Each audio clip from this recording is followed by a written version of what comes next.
Buen día para todos.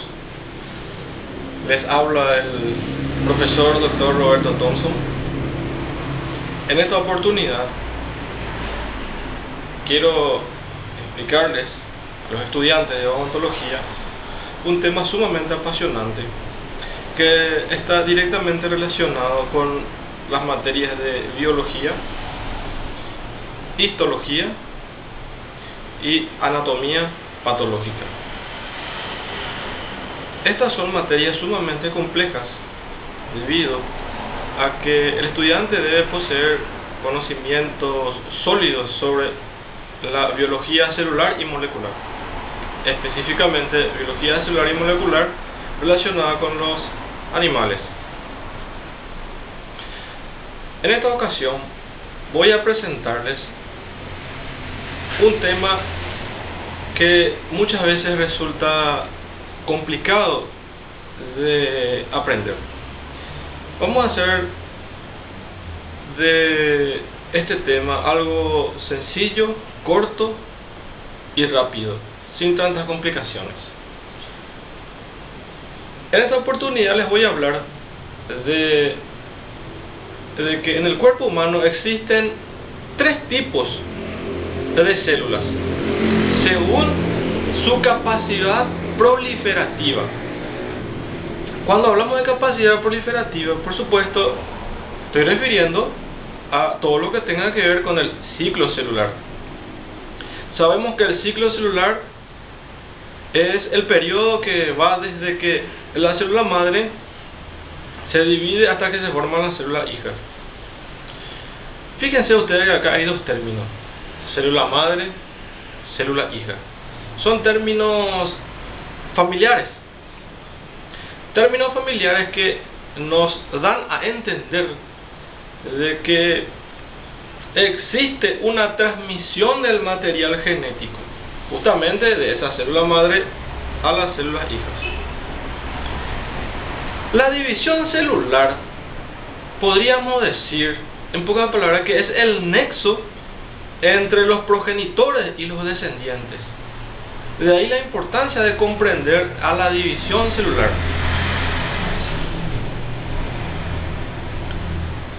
La división celular es un proceso que no se detiene cuando la célula o el organismo, mejor dicho, alcanza su etapa de adultez, sino que sigue continuando a lo largo de su vida.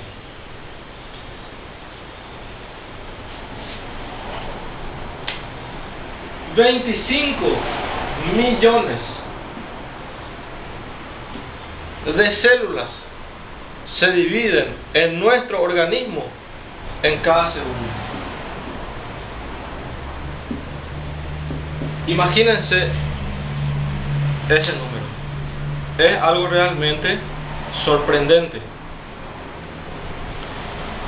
Para profundizar más en el tema, voy a hablarles de que el ciclo celular, sin entrar en más detalles, está constituido por dos fases.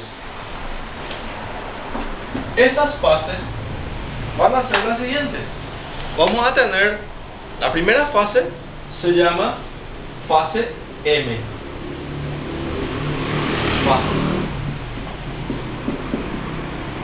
La primera fase es la fase M. La segunda se denomina interfase.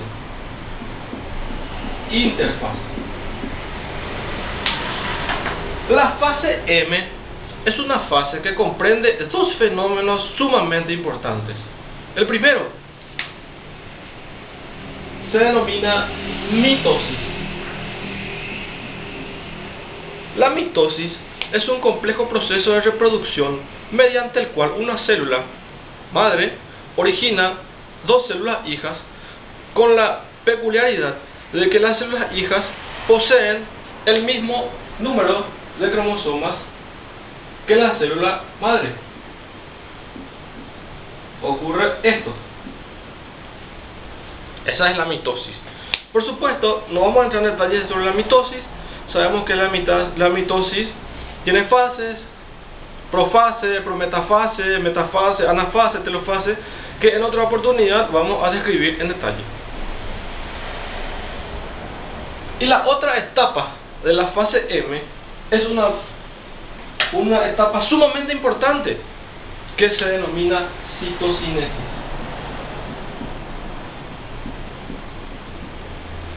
La citocinesis es un proceso sumamente interesante, sumamente complejo, que hace que la célula madre se divida, o de que esas células hijas vayan separándose desde la periferia hacia el centro en las células animales. Esta citocinesis fue estudiada por muchos biólogos durante las distintas décadas. Existe una teoría que se denomina teoría del anillo contráctil, propuesta por Douglas Marsland en el decenio de 1950, que explica o intenta dar una explicación sobre cómo ocurre el fenómeno de la citocinesis. Esa es la segunda etapa, la fase M. Se llama fase M por mitosis. La interfase es una fase que antiguamente se le denominaba fase de reposo, pero sabemos muy bien que una célula, que es la unidad estructural y funcional más pequeña de vida, no permanece en reposo, sino que realiza una serie de actividades metabólicas durante todo su periodo de vida. Entonces no está en reposo. La interfase también está constituida por etapas. Tenemos la G1, S y G2. Esas son las etapas en las cuales se divide la interfase. Por supuesto, cada una de ellas tiene características muy peculiares. Por ejemplo, en la fase G1, los organelos empiezan el proceso de la duplicación. En la fase G2,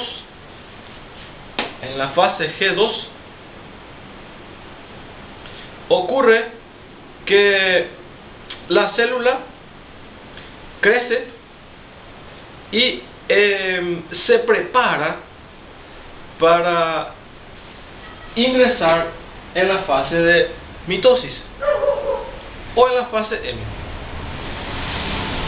Y la tercera, la fase S, es una fase sumamente importante porque en dicha fase hay un fenómeno de duplicación del material genético y de los cromosomas, por supuesto. Sin entrar en más detalles sobre los mecanismos que regulan estas fases, voy a seguir con el tema que estamos explicando. Dijimos que íbamos a explicar los tipos de células según su capacidad proliferativa. Esta introducción es muy importante para poder comprender el tema en forma general. A continuación, voy a dibujar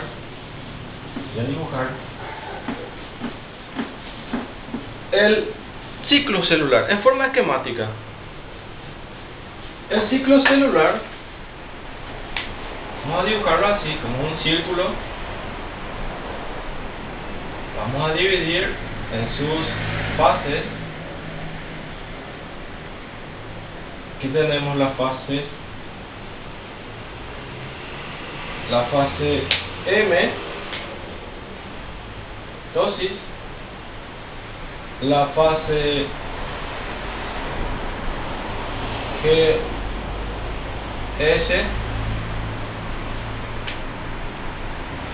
Hay algo interesante con el tema de ciclo celular. Fíjense ustedes que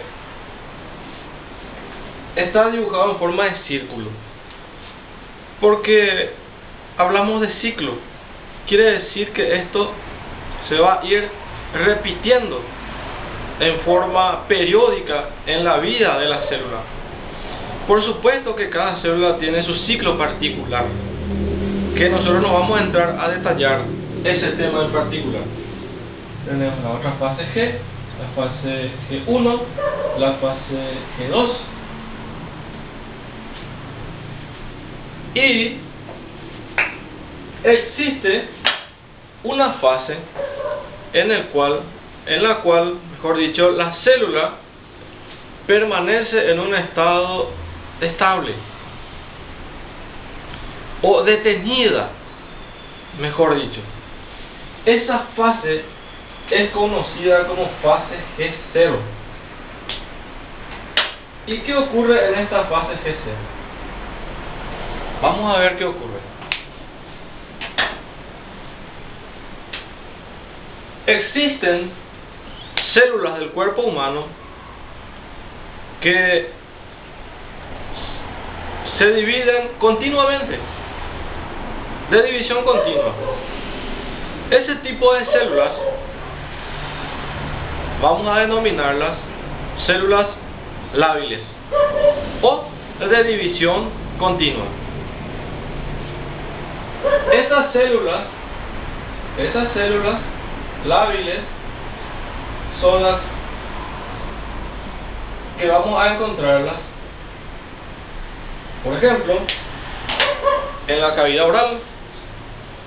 Vamos a encontrar ese tipo de células lábiles, por ejemplo, en la vagina, en el cervix o en el cuello del útero, también en las superficies epiteliales, en el revestimiento mucoso de los conductos que conforman, por ejemplo, las glándulas. Poniendo un ejemplo, las glándulas salivales, los conductos biliares, etc. Son células que continuamente están en proceso de división celular.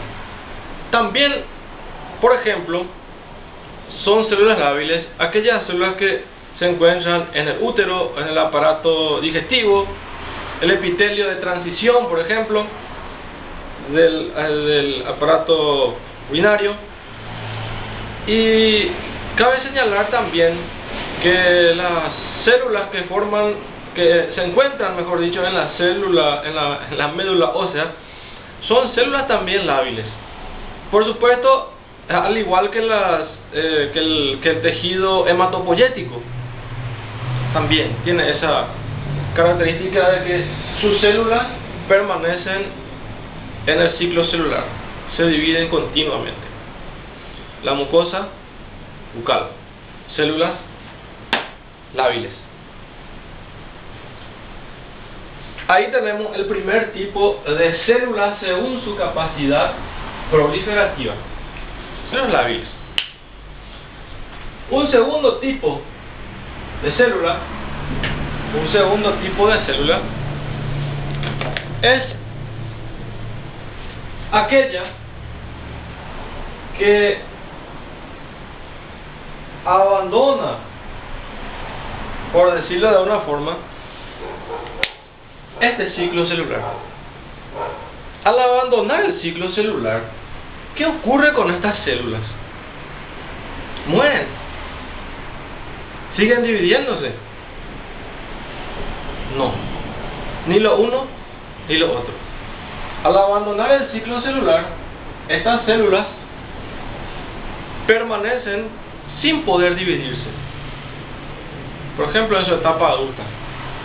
Y estas son células sumamente interesantes que en la actualidad se está investigando los mecanismos que puedan llegar a ser en un futuro quizás cercano, que estas células que salen del ciclo celular vuelvan a dividirse. Fenómeno bastante complejo.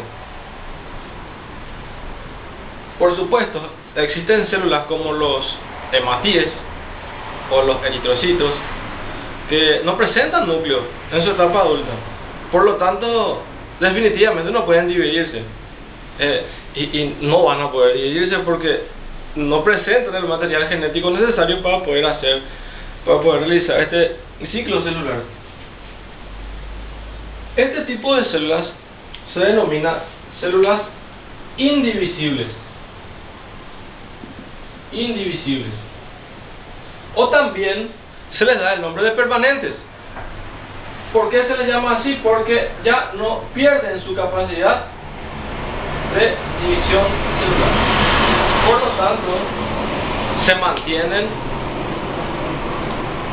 en ese estado durante toda su vida. Estas células permanentes o indivisibles se encuentran, por ejemplo, en el músculo cardíaco. Son células que están en el músculo esquelético y también en el sistema nervioso. Las neuronas que forman el sistema nervioso central, cuando llegan a su etapa adulta, ya salen del ciclo celular y no pueden dividirse más. ¿Y qué pasa cuando mueren estas células nerviosas? Estas neuronas, por ejemplo, en el sistema nervioso central, son reemplazadas por las células de sostén, que en este caso son las células neurogliales, y de esa forma se pierden definitivamente. Por lo menos, hasta la actualidad, todavía no se encontró un mecanismo que pueda reemplazar a estas células. También las células del sistema nervioso periférico, pero en un proceso complejo. La célula del músculo cardíaco, cuando una persona sufre un infarto, por supuesto, ese corazón, esa zona, queda sin aporte de oxígeno, por ejemplo, a causa de una isquemia, va a producir hipoxia en el tejido. Por lo tanto, si no se restaura a tiempo la oxigenación, el tejido va a entrar en el punto de no retorno, en el cual se va a lesionar en forma irreversible y ese tejido puede morir.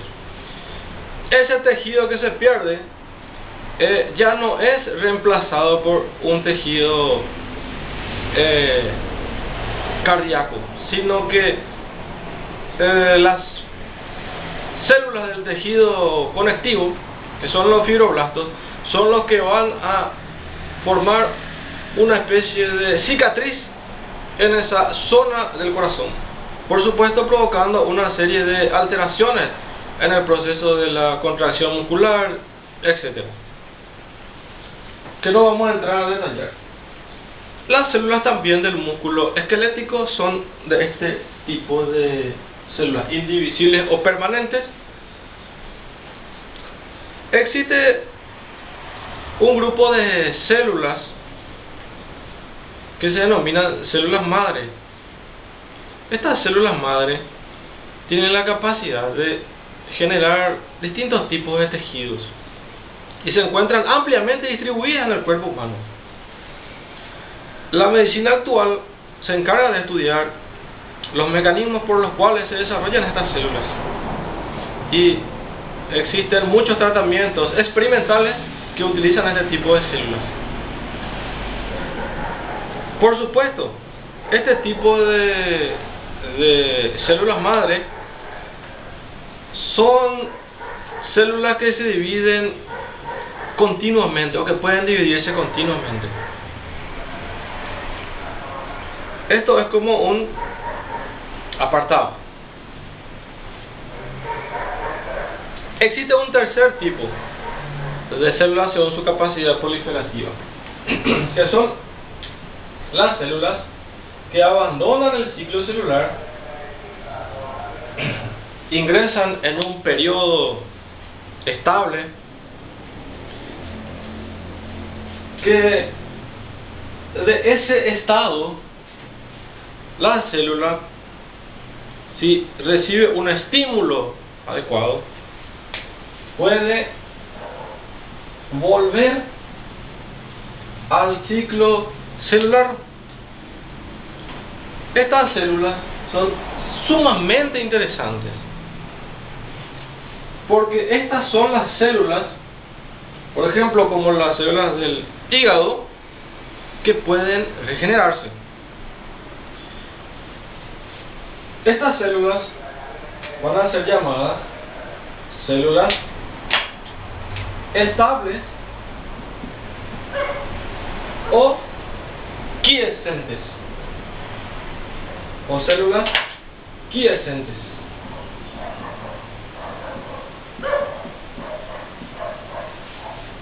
Estas células quiescentes o estables son las que encontramos, como les había dicho recién, en el hígado.